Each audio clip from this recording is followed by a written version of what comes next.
Bismillah ar-Rahman ar-Rahim. Sweat runs down your face. Your heart is beating out of your chest. You're clenching your teeth so hard they might shatter. Of course, what you're doing is learning some Quran by heart. Or you don't sweat profusely and your heart doesn't beat out of your chest while you're learning Quran. Well, I'm sorry to say you're not learning hard enough. Obviously, I'm joking, but the thing I want to talk about today is spiritual overload. I came up with it like 5 hours ago when I woke up for Fajr and then went back to sleep. So what it is basically obviously spirituality mixed with progressive overload. Now, let's kind of go over both terms, see what they mean by themselves, and then we'll get onto them combined. Progressive overload is kind of a fitness term used a lot by people who are trying to explain things to beginners at the gym. What progressive overload actually means in the simplest of terms is just increase over time. Let me just use a very, very simple example. So say you use 10 kg in week 1, then week 2 you might use 15 kg, week 3 20 kg, and 25, 30, you get the point. Of course, in the gym, you're not just increasing the weight by itself. You might increase the reps, the sets. Maybe if you're doing different kinds of exercises like planks, maybe the time you actually spend in the exercise might increase that. But the purpose of progressive overload is to make sure we are growing, is to make sure we don't stay still. If I went to the gym and I started with 10 kg, and then 2 years later, I still was on 10 kg, well, that would have been a very boring 2 years. And also a very unproductive 2 years because you haven't done anything basically. Your muscles probably haven't grown.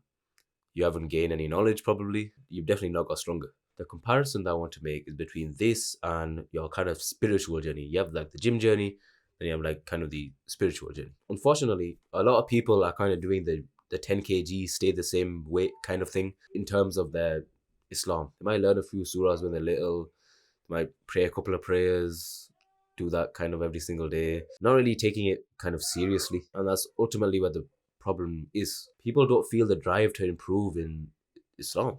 Now, it might be partly because of how Islam might be taught. The true beauty of Islam might not be conveyed across to these kinds of people, or they're just kind of disillusioned to it because of kind of Western ideas and stuff like that. But the thing is, we should exactly be doing like the spiritual overload. We should be increasing our knowledge, our practices, our worship, almost on like weekly, monthly, maybe even yearly basis. The point is to never stand still. I always like to say, as human beings, we need growth. We need that next step. Tell me which one's more exciting, yeah? Which one's more thrilling? Which one's more ultimately fulfilling? You standing still, actually walking. Which one of those two would you most like to do? Now, if you said walking, like most of us probably did, I don't know what kind of person you have to be to pick standing still. But the thing is, if you picked walking, then you should also apply that to everything else in your life. If you go to the gym, you don't just stay on 10 kg. And obviously, if you're a Muslim, why are you staying just on the first prayers? Why are you staying at the same level of knowledge that you were when you were 5 years old? And I just wanna say right here, I'm talking to myself first and then you lot. This reminder is for me first and then you. So don't just think, oh, I'm just calling you out for no reason. I'm calling myself out as well, basically. Let's actually get into what you can practically do to spiritually overload. Alright, let's start our Salah, the most important form of worship and the first thing that you'll be brought to account to on Yawm al-Qiyamah, or the Day of Judgment. Okay, let's start at the kind of basic level that most people are right now. Let's say you know how to pray. Let's just take that. You know how to pray and you're kind of starting out maybe like 2, 3, maybe you pray Dhuhr, maybe you pray Asr, maybe sometimes you pray Fajr. You never know. Now, obviously, at that point, the next step that you want to take is obviously performing all 5 prayers. All 5 prayers, just perform the Farz right now. Now, if you're already consistent with all the Farz prayers 5 times a day, mashallah. But the thing is, the next step you need to take is maybe praying the Sunnah next. You pray the Sunnah, you got that down, you got consistent with it. Let's say you want that next step again. Then you go pray the Nafil. It's all very self-explanatory. But the thing is, the reward is exponential. Okay, let's now go into Quran reading or Quran recitation. Let's say you know how to read the Quran. And say you read it maybe every Ramadan. That's like the basic level people are at. Start reading at least, say, 1 line a day. That's not too much to ask in it. Maybe pray and then read 1 line a day. And then eventually, you'll start reading 2 lines a day. And then after maybe a few months, those 2 lines will turn into a whole page. Now you're reading a whole page a day. And then maybe you want to increase it more and more. So maybe you're reading 5 pages a day. There you go. You pretty much reached success on that already. 5 pages a day is a good amount. Let's go back to prayer for a second. Say you're consistent with everything. Now, I'm not saying you have to be consistent with everything already for this, and you can do it anyway, even if you're starting from just a few prayers a day. Let's say you're consistent with everything now. You want the next step again. Now, let's say the next step is going to the mosque to pray. That 27 times more reward than if you prayed alone. That's there for you. Now, let's go to knowledge. The level of knowledge varies between a lot of people. Depends what your parents taught you, depends if you went to mosque class or something like that. But let's say the basic level where is we know what we believe in. Yeah. We know the basic things we need to believe in. We need to believe in Allah, His messengers, His books, His angels, Qadr, the Day of Judgment, all that stuff. Let's say you want to gain a bit more knowledge. You don't have to go to classes straight away. You might even just pull up YouTube. You literally just type, say, Seerah of the Prophet, peace be upon him.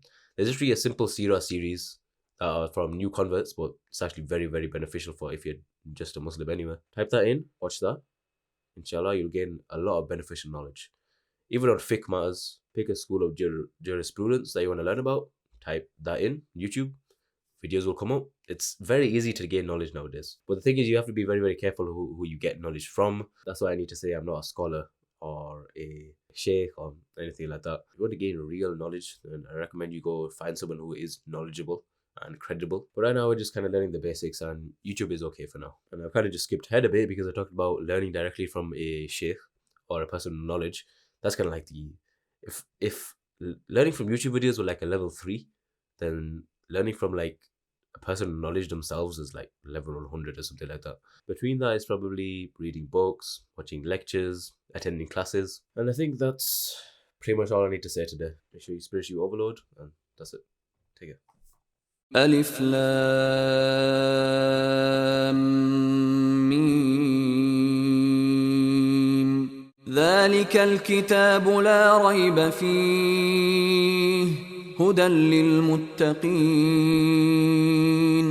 الذين يؤمنون بالغيب ويقيمون الصلاة ومما رزقناهم ينفقون والذين يؤمنون بما أنزل إليك وما أنزل من قبلك وبالآخرة هم يوقنون أولئك